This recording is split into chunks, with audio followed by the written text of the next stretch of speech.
ना संघर्ष ना तकलीफ क्या खाक मजा है जीने में, ना संघर्ष ना तकलीफ क्या खाक मजा है जीने में, बड़े बड़े तूफान थम जाते हैं जब आग लगी हो सीने में। Hi everyone, welcome back in our channel young and thinkers, where we discuss ideas that matters to you and our nation. Today I am talking about some things that's matter to all us friends. कैसे आप सब दोस्तों? आज मैं आपके सामने एक ऐसे के ऊपर बात करूंगी जो हाल ही का विषय बना हुआ है। दोस्तों, मेरा इस वीडियो को बनाने का उद्देश्य आप लोगों को किसी भी तरह की कोई न्यूज बताना नहीं है। उसको आप यूट्यूब पे या फिर किसी भी सोशल मीडिया प्लेटफॉर्म पे सर्च कर सकते हो, देख सकते हो। फ्रेंड्स, मेरा तो ये उद्देश्य है कि मैं थोड़ा इसको पढ़ूं, जानूं और आप लोगों के साथ में शेयर करूं।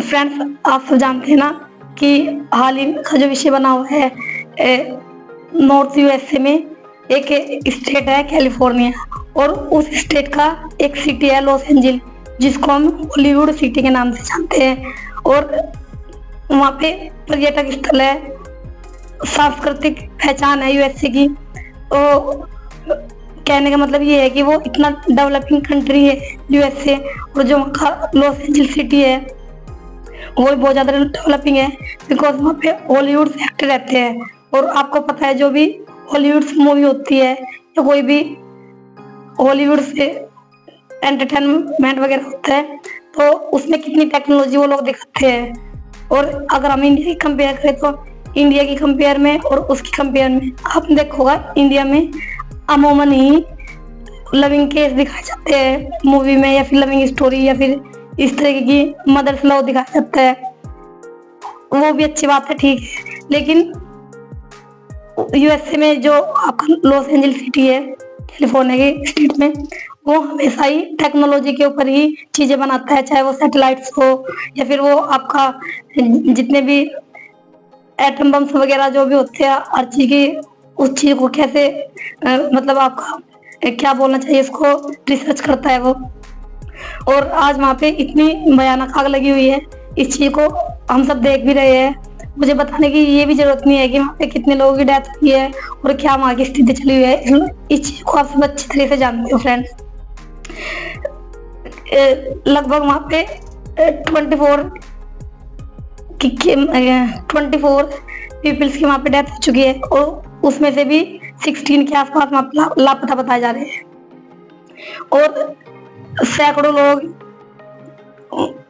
बिल्कुल अपने शरीर से असमर्थ हुए, मतलब वो क्या बोलना चाहिए उनको, कि बीमार हो रहे हैं, जुलझ रहे हैं। उनमें सांस तो चली हुई है लेकिन उनका शरीर खराब हो चुका है। ऐसे हजारों केस है वहाँ पे। ये तो आपको पता है कि मीडिया है या कोई भी वो है, वो एकदम से चीजों को करेक्ट आंकड़े मिलते नहीं है। लेकिन आप ये देख लो ना, जब इतनी बड़ी सिटी है, इतनी पॉपुलर है, तो वहाँ तो इतनी ग्रेट पर्सनैलिटी भी रहती है, और ग्रेट पर्सनैलिटी के साथ साथ वहाँ पे एक मध्यम वर्ग भी है, पुअर वर्ग भी है, हर वर्ग रहता है हर सिटी में, चाहे वो कोई सा भी आपका सिटी हो या कोई सा भी आपका हो। तो मेरा मतलब कहने का ये है कि जब वो इतना डेवलपिंग कंट्री है, पूरे वर्ष में वो अपने नाम का डंका बजाता है। यहाँ तक कि जब वो गुलाम था तो उसने ब्रिटेन को भी पछाड़ दिया था। इसकी हिस्ट्री को लेके मैं आपसे किसी दिन फिर चर्चा कर लूंगी फ्रेंड्स। तो आज तो बस मैं ये कहना चाह रही हूँ कि वहाँ पे जो भी आग फैली है, वो जंगलों में आग लगी हुई है, इसके कारण फैली है वो। और वहाँ पे इतने घर जल चुके हैं, इतनी इमारतें, कितनी हजार एकड़ जमीन वहाँ पे खराब हो चुकी है, और लोगों के घर भी घर से बेघर हो गए। सबसे पहले तो मैं इस पर से प्रार्थना करती हूँ, और मेरी संवेदनाएं उन लोगों के साथ में है जो इस दुख घड़ी में अपनी जान दे चुके हैं, और जिन्होंने शायद अपने प्रियजनों को भी खो दिया है। मैं उस परमपिता परमात्मा से उन लोगों की शांति के लिए प्रार्थना करती हूँ, और मेरी संवेदनाएं उन पर तमाम परिवारों के साथ में है। यू नो फ्रेंड्स, इस तरह की घटनाएं हमें ये बताती है कि हम आगे इन घटनाओं से कैसे बच सकते हैं, अपने फ्यूचर को, या फिर जो आपका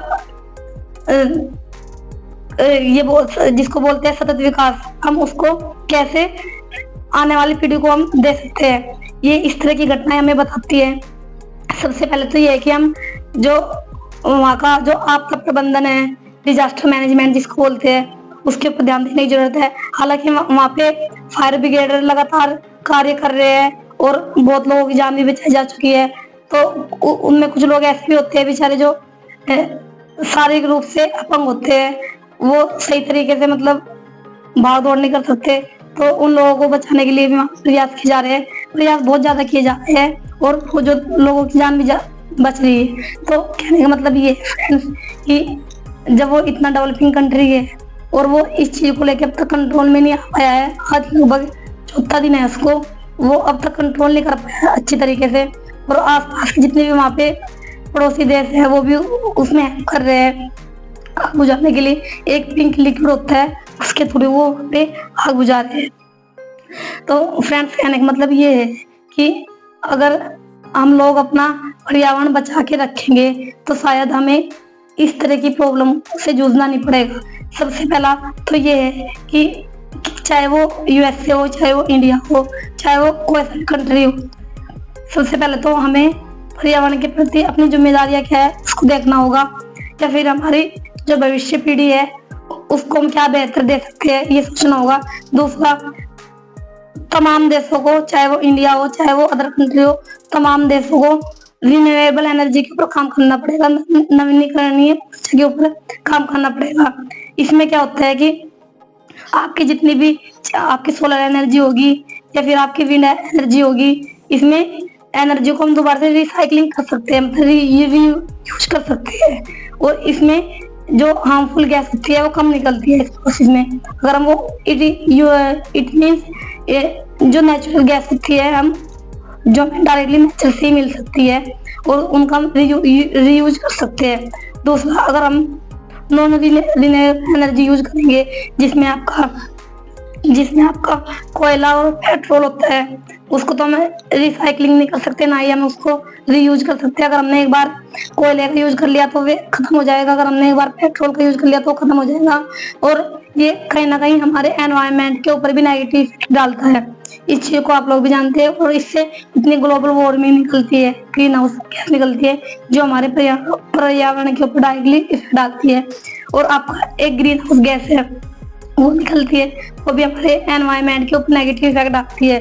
तो गर्म गैस निकलेगी, वो ये ना कि सूर्य से आने वाली जो तमाम रेडिएशन होती है, विकिरण होती है, वो पृथ्वी पर आ जाती है और वो दोबारा से फिर वापस नहीं जा पाती, कहीं ना कहीं वो जो हमारे एनवायरनमेंट में जो हमारी पृथ्वी है यहीं पे रह जाती है, और इसके कारण ग्लोबल वार्मिंग बढ़ती है। ग्लोबल वार्मिंग बढ़ेगी तो क्या होगा, जितने भी आपके जीव जंतु हो गए, मनुष्य होगा, उनके सबके स्वास्थ्य के ऊपर नेगेटिव इफेक्ट पड़ेगा। तो कहने का मतलब ये है कि अगर ये आग फैली है जंगल में तो बताया जा रहा है तो जंगलों में आगे वहाँ का जलवायु परिवर्तन है, उसके कारण ये प्रॉब्लम क्रिएट हुई है। तो जलवायु परिवर्तन की बात नहीं हो रही है, क्योंकि जलवायु परिवर्तन तो पूरा ही वर्ल्ड का मैटर बन गया है ये, ना कि ये यूएसए का है। तो फ्रेंड्स कहने का मतलब ये है कि अगर किसी भी कंट्री का, चाहे वो हमारा हो या फॉरेन हो, अगर डिजास्टर मैनेजमेंट अच्छा है, you mean good friends, disaster management एक ऐसी प्रोसेस होती है कि अगर कोई घटना घट रही है, इवेंट्स हो रही है, अगर सपोज भूकंप आ रहा है, ठीक है, या कोई बाढ़ आ रही है, तो हमें पहले ही प्री मैपिंग बना लेनी चाहिए कि हम उस प्रोसेस के दौरान हम क्या कदम उठाने वाले हैं, जिससे कि तमाम जो जितने भी जीव जंतु है या फिर मनुष्य है वो सब सुरक्षित रह सके।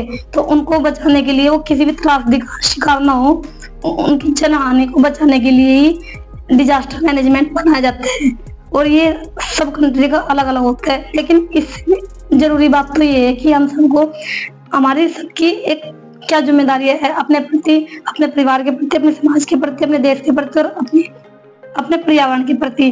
तो यू नो व्हाट फ्रेंड्स, वहाँ पे सबसे बड़ा रीजन तो जलवायु परिवर्तन का ही बताया जा रहा है। जल प्लस वायु, जल और वायु, मतलब वायु में क्या जाएगा, हमारी तमाम गैसें आ जाएगी, जल और वायु जो वहाँ का इफेक्ट हो रहा है उसके कारण ही जंगलों में आग लगी। और जंगलों में आग लगने का सबसे बड़ा कारण क्या होता है, ग्लोबल वार्मिंग ही तो हो सकती है। ग्लोबल वार्मिंग कैसे क्रिएट होगी, ग्रीन हाउस गैस से होगी। तो इंसान अपनी जरूरत को पूरा करने के लिए तमाम जंगलों को काट रहा है, बड़ी बड़ी इंडस्ट्री लगा रहा है। तो ये नहीं सोच रहे है कि वो एक डेवलपिंग नेशन के रूप में तो उभर के सामने आ रहा, वो ये नहीं सोच रहा है कि इससे तमाम जीव जंतु, हमारी जैव वनस्पति कैसे प्रभावित होती है। अगर पेड़ पौधे नहीं बचेंगे तो हम ऑक्सीजन की कमी होगी, तो सिंपल सी बात है कि तब भी ग्लोबल वार्मिंग बढ़ेगी। ग्लोबल वार्मिंग बढ़ेगी तो जलवायु परिवर्तन होगा, वायु परिवर्तन होगा तो फिर डेफिनेटली ऐसी ऐसी घटनाएं हमें देखने को मिलेगी। तो कहने का मतलब फ्रेंड्स ये है कि वहाँ पे 12 डिग्री सेल्सियस टेम्परेचर के बाद भी इतनी भयानक आग लगी हुई है, और ये उससे हमें सबक लेने की जरूरत है इंडिया को और तमाम ऐसी कंट्रियों को कि हम आगे भविष्य में ऐसी घटनाएं ना घटे। इसके लिए हमारा डिजास्टर मैनेजमेंट अच्छा होना चाहिए, हमारी कंट्री का अच्छा होना चाहिए, हमारी सरकार को और सरकार के हर नागरिक को पर्यावरण के प्रति समर्पित रहना चाहिए, अपनी क्या जिम्मेदारी है उसको निभाना चाहिए और पॉल्यूशन करने से बचना चाहिए। तो फ्रेंड्स आज की वीडियो में इतना ही। फ्रेंड्स अगर मेरे मुंह से कुछ थोड़ा वर्ड ऐसे निकल गए तो मैं उसके लिए क्षमा चाहूंगी, क्योंकि फ्रेंड्स आज मेरा गला थोड़ा खराब हो रहा है और मैंने उसके बाद थोड़ी कोशिश की है। तो फ्रेंड्स आई एम सॉरी अगर कुछ ऐसा मेरे मुंह से निकल गया हो। Thanks for being a part of this journey. Thanks lots. जय हिंद। Thank you so much.